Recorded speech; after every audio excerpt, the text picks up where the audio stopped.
gentlemen, welcome to the Faces of Carlsbad. And we're back here at our beautiful surroundings at the Blue House. We've been here many years, on and off, depending on the weather. And the Blue House has been a very nice place for us. They've always enjoyed having us here. And I understand from my boss, Mr. Lugman, that he likes to drink a good coffee, and they serve one of the best coffees in town, I understand. And they eat some things, and I forgot what they eat because my wife says, quit thinking about food all the time. Anyway, this is a program where you're going to meet nice people, nice, beautiful ladies, handsome men, and right now we have a very fine young man, friend of mine for a long while, Mr. Micheal Barker. Micheal, welcome to the show. Hey, Bob. In this show, we're going to be talking about your grandparents, where they came from originally, Yeah. and your parents, and where you were born, and then we'll get into your theater work, because you've been in the theater for quite some time, and what you like to do in your spare time besides acting. And we know you're a good actor, and if the people haven't seen you in some of these plays, they're missing out on a good treat. Well, after the theater, it might be a short interview. It's like, what do you like to do? Well, anyway, tell us about your grandparents first off. Well, my grandmother and my grandfather are both in their 70s now, but they don't look it. My grandmother looks great. Mm-hmm. She's from Virginia, West Virginia. Oh, West Virginia. And he's from Brooklyn. And both were married, and then both divorced, and they met each other, and they've been in love ever since. Oh, that's wonderful. Yeah. Well, you mentioned West Virginia, and that's the state neighbors my home state, Ohio. Ohio and West Virginia are side by side. And you mentioned Brooklyn, and that's when I was in the Army many years ago. Our troop transport took off from Brooklyn all the way to Japan. So that was interesting. Yeah, and I went to West Virginia once for my grandfather. My grandfather now is my step-grandfather, but he's always felt like, you know, my real one. Absolutely. My real one, I went to go visit in West Virginia. Stunning over there. The water's clear, the trees are tall and green. I love any place that looks like the Blue House, that has vegetation. Right. Green trees, green grass, clear water. Nothing recharges me more than places And you can't like that. find clear water in every state in the United States. No, that's true. Yeah, But I wouldn't stick my head underneath that kind of water. But No, I know. Still go swim. Well, our water in Carlsbad is nice. I believe it's Black Canyon. Is it? Mm-hmm. Dark Canyon. Dark Canyon. Yes. That place is amazing. I like going there. There and Sitting Bull Falls are some of my favorite places here. And how do you get over there usually? By horseback? Yes. Oh, yeah. I don't drive, but damn, I got a horse somewhere in the back of my house. Oh. No, I usually go with friends and family. Usually friends, and Yeah. they just take me along. Oh, that's nice. That's nice. And then, where were you born? In here, New Mexico, Santa Fe. In Santa Fe. I was in Santa Fe, New Mexico when I was born. Well, 1988. 1988. Yeah. My gosh. And Santa Fe, I've always thought it was a beautiful, big city to me. Mhm. With all the adobe houses, and it's a place that sticks to its roots, its culture, and that's what I love about it. It's going there and you feel the New Mexico vibe, spirituality, the culture, all of it. I really like going down there, especially downtown when they have all the Santa Fe styled art. Yes. You can't afford it because it's like in the thousands, but looking at it is he's my favorite thing to do. What do you think of the Indian reservations? Have you been to any of those? No, I've always been curious though, but I'm not sure how that works, how you would go about going onto one and how you be respectful enough. I like to go and be utterly respectful, but I don't know what would the rules be, but I'd like to go someday if I'm allowed. Well, I deal with an Indian reservation in North Dakota, and I've been invited up there as a guest, and I thought that was so nice of them because they don't have to do that, but I send them sport money for the Indian school up there. I get beautiful Christmas cards. So anyway, we came up to your birth here in Carlsbad, and you went to school here in Carlsbad, I trust. In the middle of my senior year, I finished my high school. I finished school here.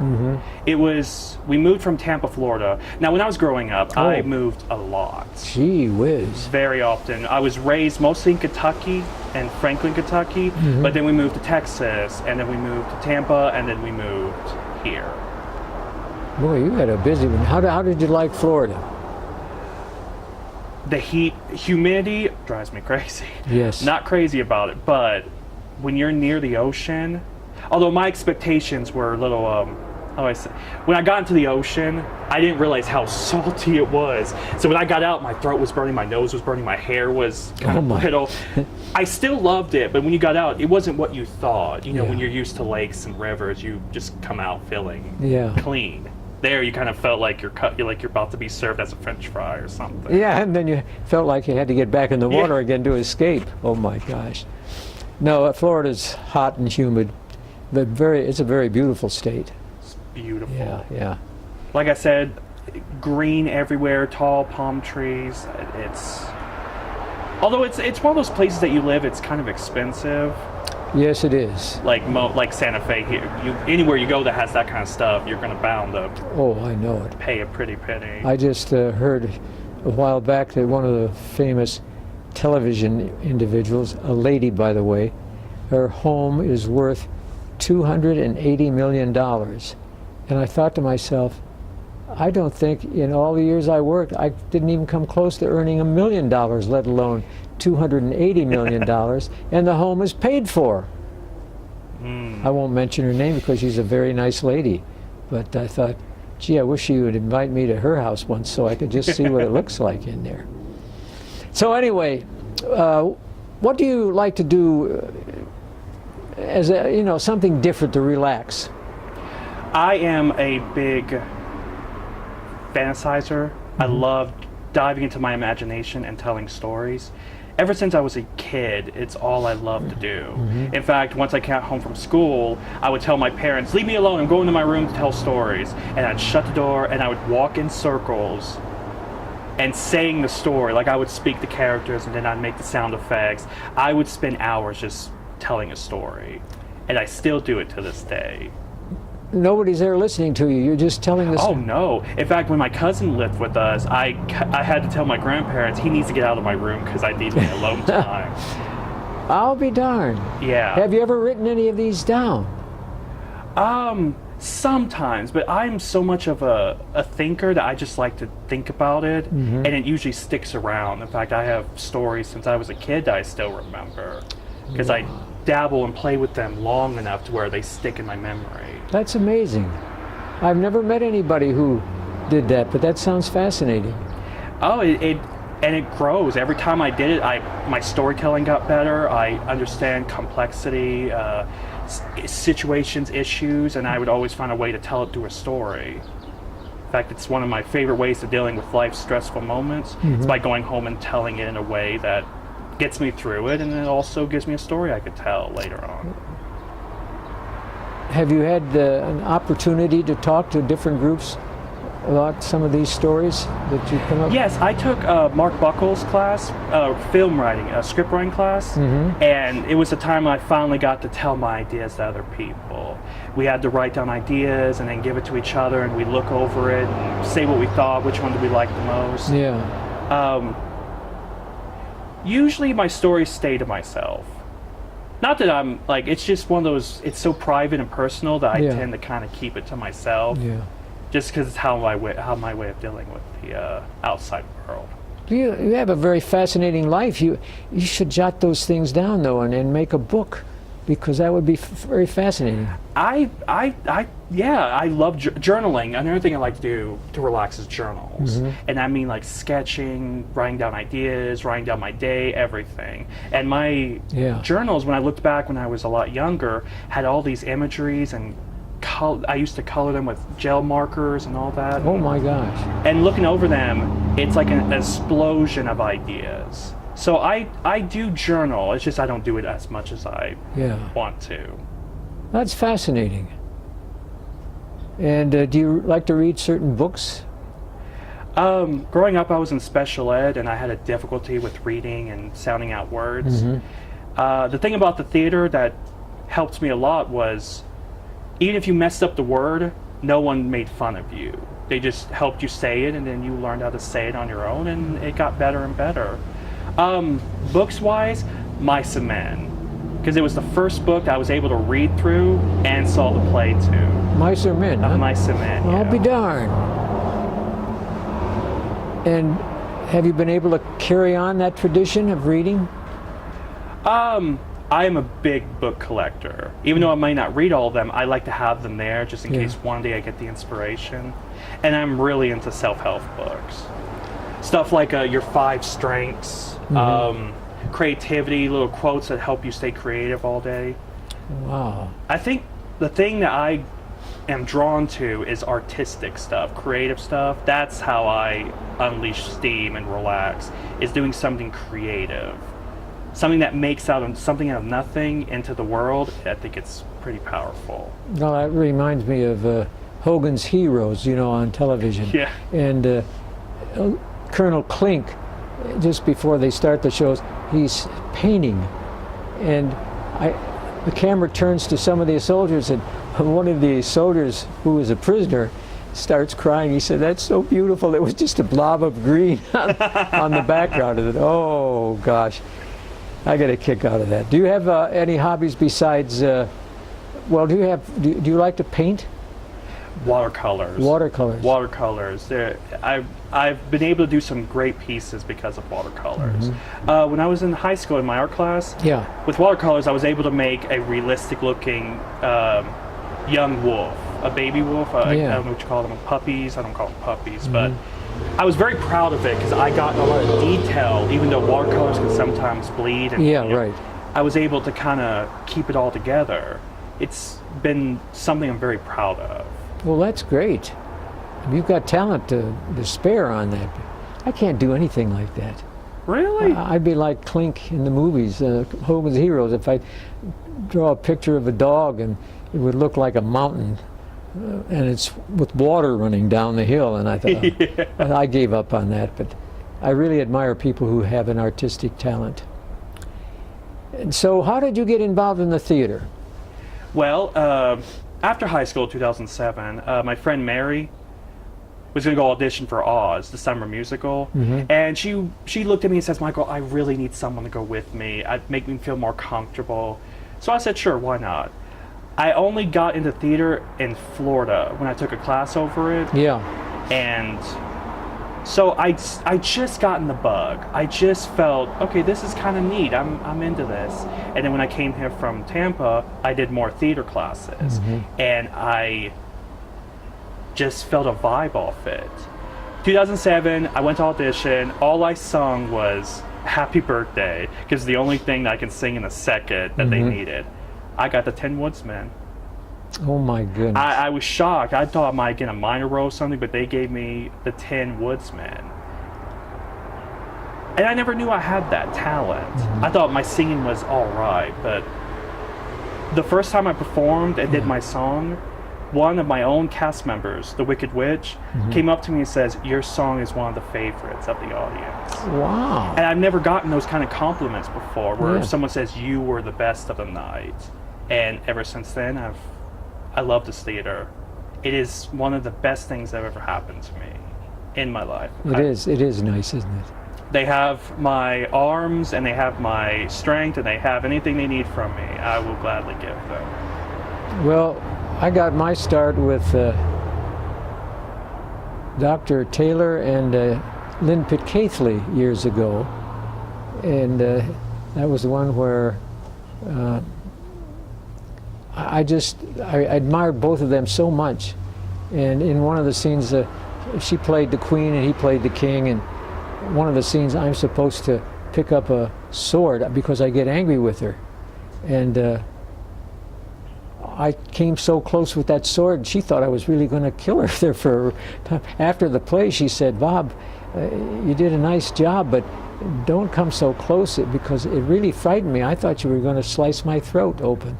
I said, "Oh, I apologize, Lynn."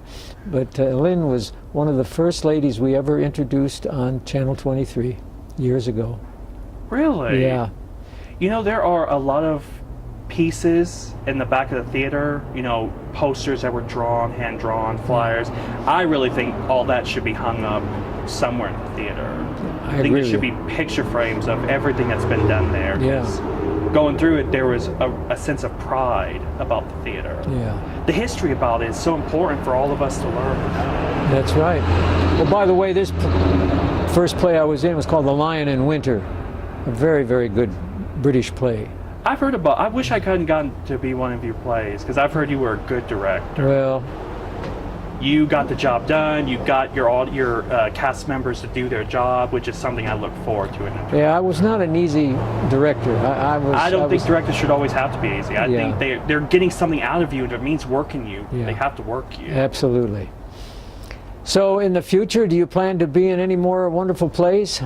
I plan to be in all the plays until the day I die. Well, by the way, speaking of the plays, you do such a good job with the music that is blended into some of these plays. And I thought that was, and lighting, you mess with the lights too, and you do a good...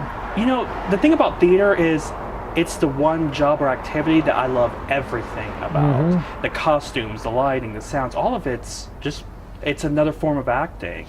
The way you dim a switch on a light to make it fade a certain way can tell the story just as much as the actor. Costumes can portray someone's sanity or emotions. I think all of that has something to do with the acting. Well, and I'm so amazed that I find out from a lot of people in the theater all the wonderful things you do out there. And they have a radio on stage, they turn it on and the music comes through, and it's the people up there in the heavens, as I call it, who really know what they're doing, and you know what you're doing. There's still a lot I can learn, but I'm happy that I'm helpful to the theater. Yeah. And that's the thing. I have some people who are going to teach me how to use the light board and the soundboard a lot better, and that's what I'm looking for. I want to be a master at that, so whenever they need it, I can be there and give them a great show. Oh, absolutely, absolutely. Well, watching you through the years, I liked your sound of your voice on that stage, and I've told these people you're talking to a person on the stage. That's what an actor or actress does. But you want the people in the audience to hear what you're saying. Yes. And that's very important. And sometimes that doesn't happen. And of course, they'll tell me, well, you've got microphones here, turn them up. That's not the point. With a good voice on the stage, you should be able to be heard back in the last row of the theater. Absolutely, that is true. I tell anybody who wants to go in the theater, project. Even if there are speakers, learn to project. It is very important that they know how to do that. Absolutely. So in the future, you think then you're going to be working with the theater for quite a long time? Absolutely. Mm-hmm. In fact, there's been some talk about us moving, and we're planning to move to New Jersey someday. I have family in New Jersey, and so my whole family's been encouraging me to go towards professional theaters, dinner theater, I believe it's called. Yes. Broadway, any place that will hire me. So the great thing about this theater is they're going to help me get there, because with all the experience I have, oh gosh, yes. who I hope someone would look on me and go, okay, he's got some experience, we can hire him. And I think I'd like this to be a career for me, the theater. I love it so much, I could see myself doing it every day and not ever wanting to retire. Where in New Jersey? Mount Holly. Mount Holly? Hopefully. The reason I ask that, my father was born in Patterson, New Jersey, just north of Jersey City, about 20-some miles. I unfortunately had a stereotype of what New Jersey would look like, and when I got there, I was wrong. It is beautiful. The houses are some of my favorites. Yeah. 3 stories, a basement, and they're built almost like the Blue House. I love how this building looks. Yes, I do too. This style is fantastic, and some of the houses had that look to them, especially porches. I have a weird thing about porches that go all the way around. You can be outside underneath shade and enjoy the outside. Yeah. One day I'd like to have a home like this. Well, you might get that home if you keep working the way you've been working on this local theater, but we'd hate to see you move. The truth is, if I had a choice, I'd like to stay here. I moved so much, I never learned how to grow roots. Yeah. And to be honest, when I first moved to Carlsbad, I was like, oh, I don't want to be here. But the more I live here, I love this place. I love the friends I've made, the theater. When I went to New York, I liked it, but I missed here because New York is so crowded, so many people. It's a little overwhelming. While it's here, it's relaxed and you can walk around and drive around and there's not traffic and there's not all these people. Yeah, right. And I think that's why I've learned to really like this place. It's because it's not overwhelming like New York was. Love New York. It was great. It was a great experience, but I'm not sure if it's somewhere I would like to live. Well, all of our big cities are like that, you know. I always liked Chicago because of the elevated trains, and you could always go up to Evanston and look out at the beautiful Lake Michigan. And but I wouldn't want to live there anymore because there's so many people. I'm with you on that. I'll visit as much as I can, but I like to stay here. Yeah. Especially with all the rental homes that me and my family are investing into, I like to keep that going. Something I can lay back on. Now your family, basically, they're still here, right? Yes. So glad. Yeah, they're still here. Still kicking. But tell your father rather, that you don't want to leave. You want to stay here. I don't know yet. I'm still thinking about it. I'd like to stay here, but then also New Jersey. How do you pass an opportunity to go somewhere new? So it's, as much as a little mixed up feelings about it. That's what I struggle You might get down there and become a famous star. Yeah, that would be fantastic. And I'll contribute all my fame to the Carlsbad Community Theater. Oh my gosh, Michael. Well, anyway, I want to thank you for being our guest today. Oh, it's been my pleasure. Ladies and gentlemen, we hope that you sit back and relax and watch this interview because Michael had so many things to tell us. And we really enjoyed having him here. So on behalf of Channel 23 in the beautiful city of Carlsbad, goodbye and good luck. And Michael?